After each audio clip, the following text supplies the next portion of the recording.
Part 1. You will hear a conversation between Harry and Andrea, two students who have just finished their final exams. First, you have some time to look at questions 1 to 5.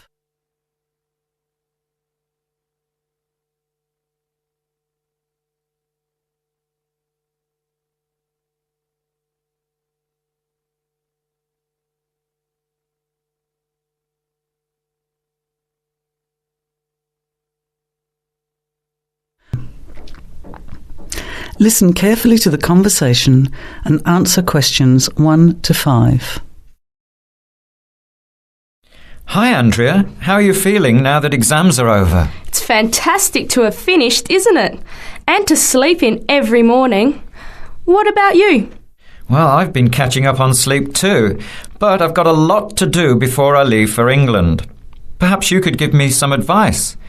I've got a lot of things I can't possibly take back with me, but I don't know what to do with them. Well, it depends on what sort of things they are and whether you're thinking of giving them away or selling them. Well, almost everything. Furniture, the fridge and other kitchen stuff that I bought from the previous tenant. But the new people have already got what they need, so they're not interested in buying stuff from me. I can't afford to give it away, but I'm not sure how to sell it all. Oh, and there are some clothes and books as well. Why can't you take them? The books are really heavy. It's so expensive if you exceed the airline baggage allowance. And the clothes just won't all fit in my suitcase. It's amazing how much stuff I've accumulated since I've been here. Anyway, I don't think I'll need as many summer clothes in England as I have here in Australia. I see. Well, there are several alternatives. First of all, you could put up notices around the university about the books. You know, on the notice boards in the Student Union building and in the economics department. Anywhere second and third year students will see them. People are always keen to buy cheap textbooks. OK, what should I say on the notices? Just put the titles, authors and price you want, your name of course, and maybe put your phone number on those little tear-off tags. That's a good idea. And what about the furniture? You could try doing the same thing, but usually students are away all summer, so they don't want to buy furniture now. Another place to try might be a second-hand shop. Someone from the shop will usually come around and give you a free quote, and then you can decide. But you don't usually get much money for that sort of stuff. Before you hear the rest of the conversation, you have some time to look at questions 6 to 10.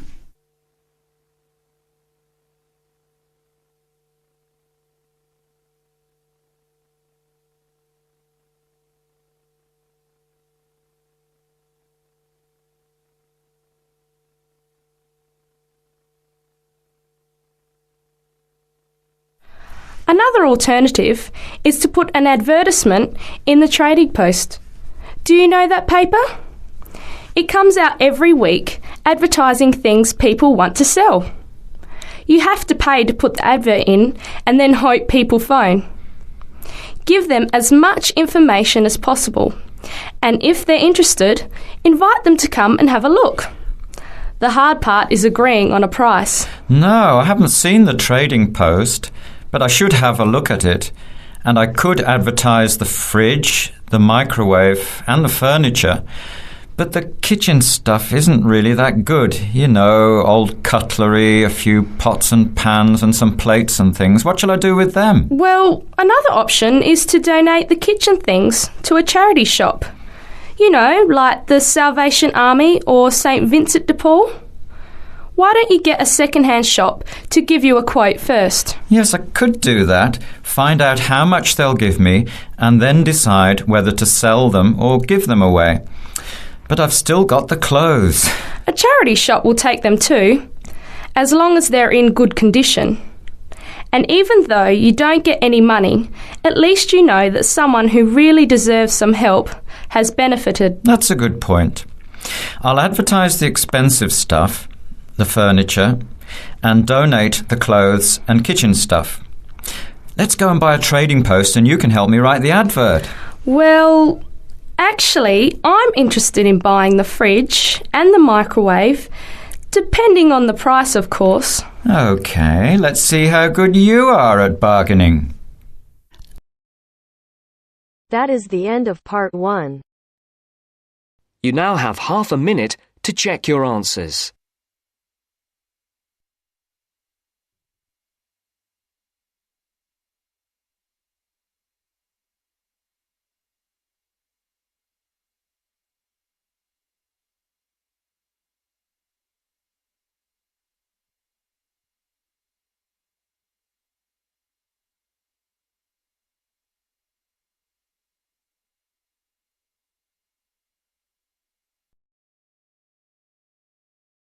Now turns to part 2.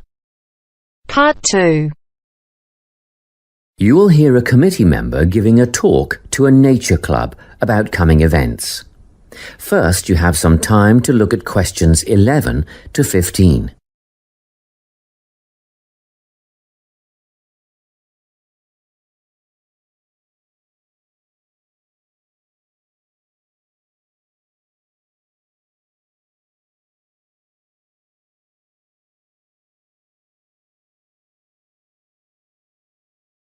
Listen carefully and answer questions 11 to 15. Hi everyone, it's good to see such a big turnout at our Nature Club session for June. Just before we start this evening's workshop, I'd like to draw your attention to what we have in store for you in the second half of the year. First of all, the guided bushwalk. This is always a favourite. Starting out on the Springvale Plateau and continuing down into a section of the State Conservation Area. Last year, we invited children aged 8 and over if they came with a parent, but the track has been washed out in a few places since then and it can be quite rough. So, this year we considered restricting it to adults only. However, on reconsideration, the committee has now decided to recommend it for all bushwalkers who are over the age of 12. Another very popular option is the bird observation walk.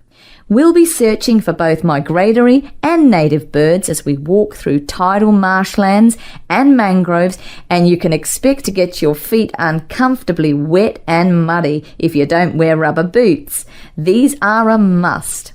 The leader will have a strong pair of binoculars, so we'll rely on her to name the species for us. And we've ordered some bird identification books that you may wish to purchase at a later date. From the bush to the swamp and now to the sand dunes. Our leader will help us identify plants native to the local area as well as some invasive weed species. We'll be asking for volunteers to help pull out the weeds where possible, so a pair of sturdy gardening gloves is essential. Spades and other tools will be provided. It could get very hot and you'll need water, plenty of it, but a local business owner is willing to provide bottled water free of charge. The next outing, Bush Tucker, is a new one. Have you ever wondered what life in this country would have been like 200 to 2,000 years ago? Well, come on this trip and you'll find out how the indigenous inhabitants used local plants as food and medicine. Because lunch is included in this trip, there will be a small charge per person. We had originally thought $7 would cover the basics, sausages and bread followed by tea and coffee, but then we thought a few different cuts of meat and salad would be nice, and that brought the price up to $12 a head. At one stage we even contemplated including seafood, but that would have been a bit too expensive. Around $15, so meat and salad it is. We expect this to be a popular event, so we'll need advance bookings to organise the catering. Please let us know your intentions by the 10th of November and be aware that we'll require prepayment by the 15th of November. You can still change your mind and get a refund up to the 25th of November, but after that date, if you pull out, you'll forfeit the money paid. Before you hear the rest of the talk, you have some time to look at questions 16 to 20.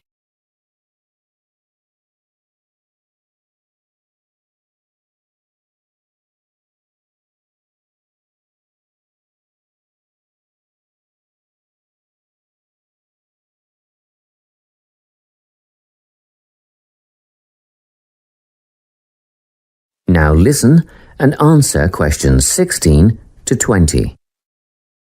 Well now, if you can give me a few more minutes of your time, I'll fill in a few details for you.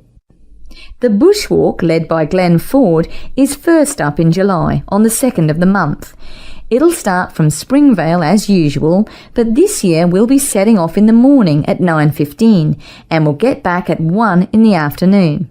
The birdwatching expedition is on the 10th of September at Camford, and the leader is the president of the Nature Club, our very own Joy Black. If you have any questions at all about bird life, Joy is the person to ask. This is a twilight outing from 4:30 to 6:30. Next up is the trip to the sand dunes on the 26th of November with Rex Rose. A bit of an early start, especially for those of you with a fair way to travel, but we'll meet at the observation hut at 8:30. That's the observation hut, 8:30 till 10:30. And even at that time of the morning, it'll be very hot, so come prepared. The last trip on the program is the Bush Tucker excursion on the 3rd of December with Ranger Jim Kerr. This will be at Carson Hills, and the presentation and demonstration will take place from 10 a.m. till 11:30, but be prepared to stay on for the barbecue and Bush Tucker lunch at 12 o'clock. I expect we'll wind up at 2, and you can head for home at that time. Well, that's all I have to tell you. A booklet will be mailed out to you later with those events, dates and times, but don't wait, put them on your calendar now. That is the end of part 2. You now have half a minute to check your answers.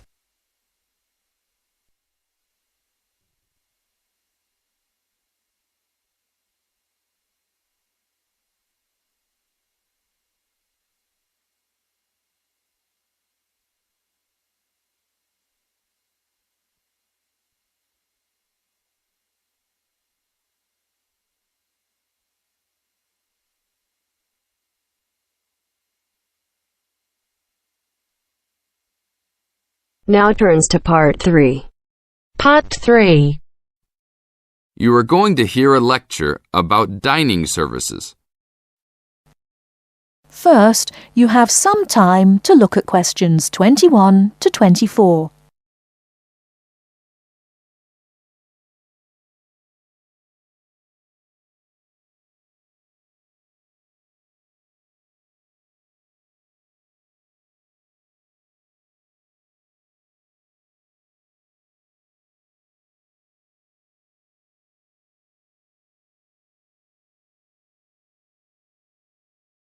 Now, listen carefully and answer questions 21 to 24.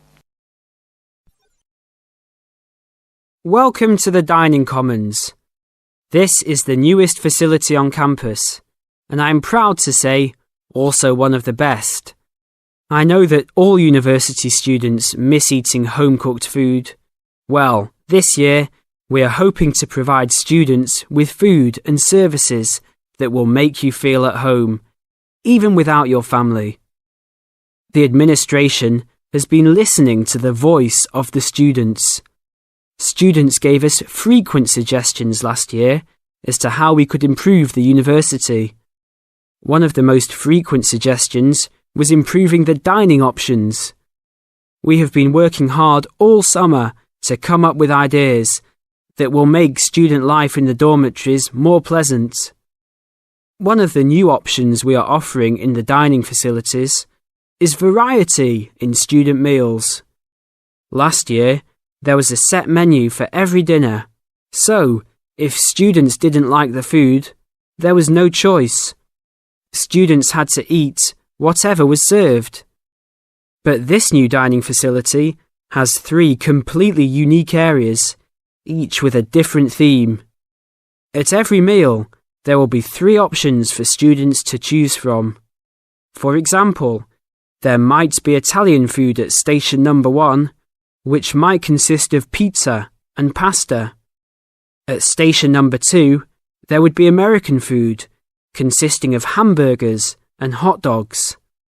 At station number 3, there could be vegetarian soups and salads.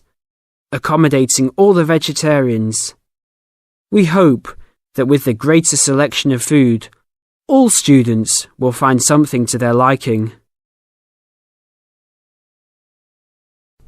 Before you hear the rest of the talk, you have some time to look at questions 25 to 30.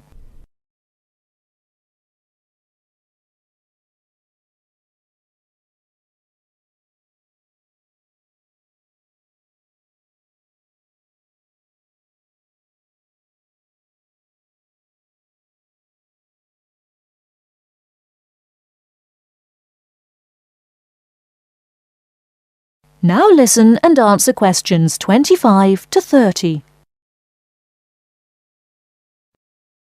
Not only will students have more options, the food will also be better. Each section of the facility will have a head chef.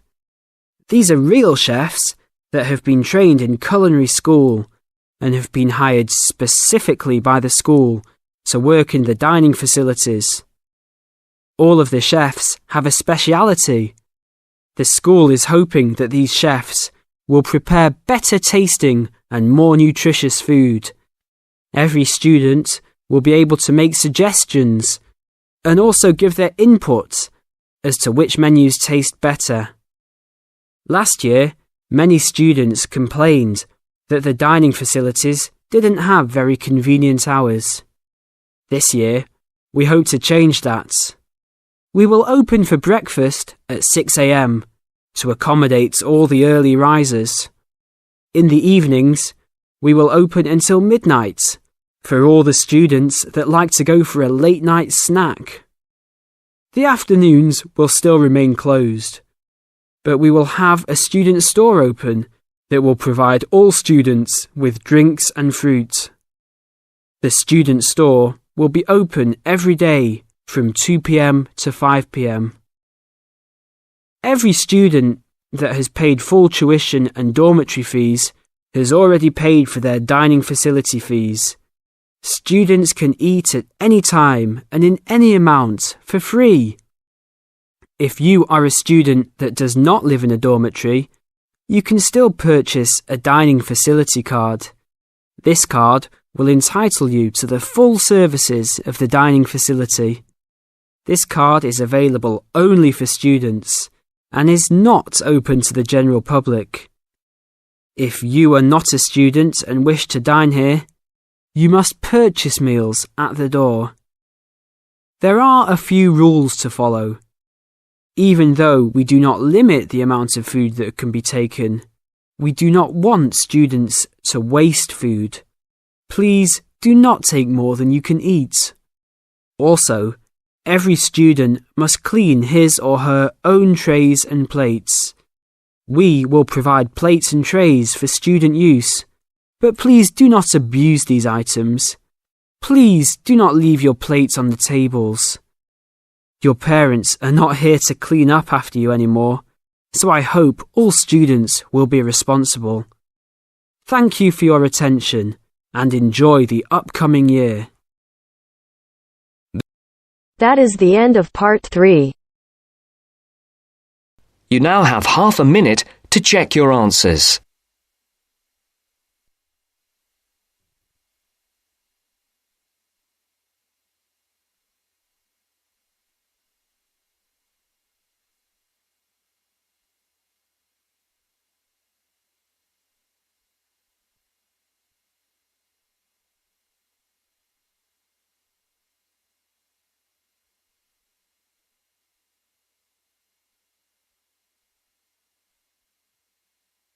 Now turns to part 4. Part 4. This is Jane Frost with this morning's edition of Wake Up with Frost. First, you have some time to look at questions 31 to 40.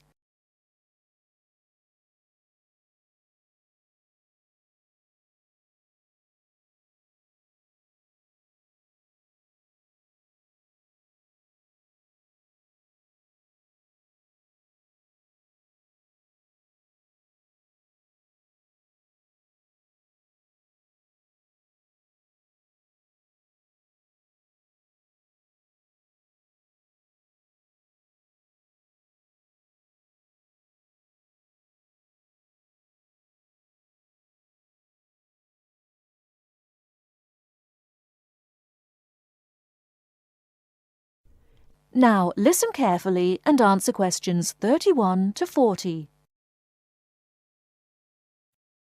Good morning. This is Jane Frost with this morning's edition of Wake Up with Frost. As you all know, for the last week we've been running a survey trying to find out what you, the listeners, think is the greatest invention of the last 200 years. The response has been amazing, double the amount we had last year, so thanks to all of you for taking part. We've had about 2,000 responses online and about the same on our phone lines. The lines are now closed, and this morning I can announce what the results were. So, here it is. You, the listeners, have chosen as the greatest technological invention of the past 200 years, and let me not forget to mention that 65% of you voted for this, it's the bicycle. Yes, the bicycle, first invented in 1818, and, would you believe it, the first bicycle was made of wood. The second bicycle had iron wheels. I cannot imagine what that must have been like to ride. It would have kept you fit at any rate. But for me, the best thing about the bicycle was what it did for women's rights. Yes, in the 1890s, it was the bicycle that meant women could change their clothing, start wearing trousers or pantaloons as they were known. Before then, women's clothes had been really uncomfortable, and I'd imagine quite difficult to breathe in. So, thanks to the ordinary bicycle, it was not only the man who wore the trousers in a home. Instead, women could now feel far more equal to their male contemporaries. And I'm sure you'll agree, the bicycle is a great way to get regular exercise, and of course, it's much better for the environment. And today, over 1 billion people all over the world ride bicycles, and for some, it's their only means of getting around from A to B. So, to all you bicycle riders out there, keep up the good work. Coming in a close second with 42% is the computer. I found out something interesting about the computer, which is that really, this word first meant someone who did mathematical calculations. Of course, today, with the development of the personal computer, computers are being used for everything from home use to business and even digital photography. I don't know about you, but I can't imagine life without a computer now. I guess closely related to the computer is the internet, and this got 12% of your votes. Maybe, like myself, many of you might think of the internet as being the World Wide Web, but actually the web is only one part of the internet. The internet began as part of the United States military network, but it later began to be used by businesses and academic institutions. Of course, today, the internet has so many uses. We use it for shopping online and entertainment, as well as to find information and send emails. But sadly, there is a darker side to the internet, and some of you have sent me emails about this. Finally, with 5% of your votes, is the radio. We think the radio was invented by Marconi in 1896, and he opened his first radio or wireless factory in the United Kingdom in 1898. In 1906, a man called Reginald Fessenden gave the first radio broadcast from Massachusetts. Ships could hear him at sea, and apparently he played the violin. As yet, listeners, I've spared you from having to listen to my guitar playing. But certainly radio is still important. Let's not forget that it was by radio that the Titanic sent signals to other ships. And with the popularity of TV today, I was secretly pleased so many of you had still placed importance on the radio. So, there you have it, the results of our survey. I think there are still important inventions that were not chosen but deserve a mention.